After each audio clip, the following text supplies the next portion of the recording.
Mam kimligini tanidinglarmi? To'g'ri. Herkul Poirot.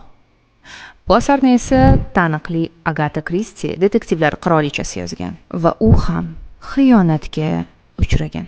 Turmushining 12-yilida Agata turmush o'rtog'i unga xiyonat qilayotganini bilib qoladi. Ertasi kuni Agataning mashinasi vayron qilingan holatda topiladi. Agata yo'q bo'lib qoladi. Uni politsiya va 15 mingta volontyorlar qidiradi.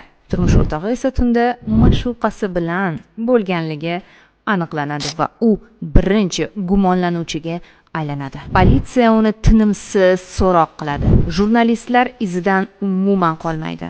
Imidji, obro'si bir tiyin bo'lib qoladi.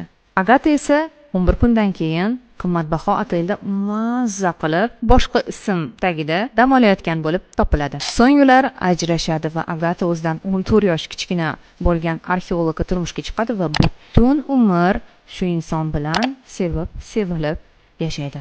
Agar siz mabodo og'riqli xiyonat ko'rgan bo'lsangiz va hozirda umuman xotirjamlikni his qila olmayotgan bo'lsangiz, ishonch esa mutlaqo poymol bo'lgan bo'lsa, Agata kabi katta operatsiyani amalga oshirishingiz shart emas. Shunchaki siz meniksiz afsonaviy onlayn o'quv kursimga yozilishingiz yetarli. Barcha muammolaringizni yechimi shu yerda. Bu kursimizda 6000 dan ortiq ayollar shu kungacha 100% natija ko'rgan.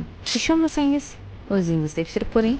Ma'lumot uchun kommentariyga plyus qoldiring yoki direkt yozing.